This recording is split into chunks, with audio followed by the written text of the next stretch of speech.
Bonjour à tous, nous avons eu du plaisir à participer à la deuxième édition de la conférence sur l'évangélisation par Internet, qui est une initiative de Web for God, qui est une structure chrétienne qui a ses méthodes à elle, qui travaille donc sur Internet pour gagner le maximum de personnes via les réseaux sociaux, via les médias sociaux. Ce matin ou en cette journée, nous avons parlé du digital ou de la digitalisation de l'Église pour la mission. Nous savons tous que l'Église est en marche et que Christ nous a donné une mission importante, celle qui est d'annoncer l'Évangile. Et l'Évangile doit gagner les territoires à travers le monde entier. IEC, c'est une conférence qui a donc décidé de former des responsables d'Église dans différentes communautés au digital.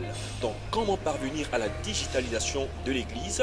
Il y a des questions importantes qui ont été abordées avec tous les conférenciers, notamment le salaire que l'on devrait payer ou pas à toutes les personnes qui travaillent dans le domaine du digital au sein de nos communautés, le paiement mobile via mobile money, de nos offrandes et de nos dîmes. Ce sont des choses qui évoluent, ce sont des choses importantes, nous en avons parlé.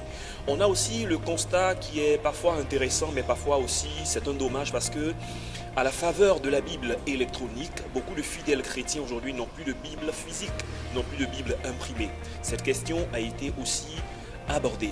Nous avons retenu en somme que la parole de Dieu doit rester toujours avec nous. Nous ne devons pas avoir d'autres habitudes au détriment de cette parole. Il y a le fait qu'il y a des personnes aujourd'hui qui suivent des cultes en ligne et qui se disent ne plus avoir le temps de se rendre dans une communauté. Ce sont des habitudes qu'il faut bannir. Au cours de cette conférence, nous nous sommes rendus compte que Christ nous a invités à la communion dite fraternelle. C'est cette communion dite fraternelle. C'est cette communion qui nous permet, nous, enfants de Dieu, de nous rassembler. La Bible a dit que là où deux ou trois sont assemblés en son nom, Christ est au milieu d'eux. On ne peut pas aujourd'hui prendre comme argument de rester chez soi, à la maison, tous les dimanches ou à toute occasion et suivre un culte en ligne.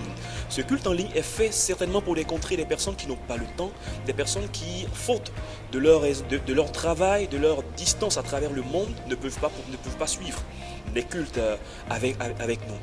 La dernière question que je voudrais relever, qui a été abordée avec beaucoup de joie, avec beaucoup de passion, c'est l'évangélisation des personnes sur Internet, mais comment leur suivi est assuré. Il a été dit simplement que c'est une très bonne chose d'évangéliser, d'envoyer des mails, d'envoyer des informations via les réseaux sociaux, mais quand les âmes sont gagnées, comment il faut les suivre? Je pense qu'il y a des équipes qui y travaillent. Lorsque vous êtes dans une communauté, que vous avez une équipe digitale qui est en contact régulier avec des personnes qui donnent leur vie au Seigneur, il faut donc avoir un processus pour que ces personnes reçoivent davantage des messages d'exhortation. Si vous avez un contact avec une église locale, vous pouvez confier ce fidèle à l'église locale. Mais il ne faudrait pas abandonner la brebis du Seigneur livrée à elle-même, à tous ces loups voraces dans le monde entier. On n'aura plus les nouvelles de ces personnes.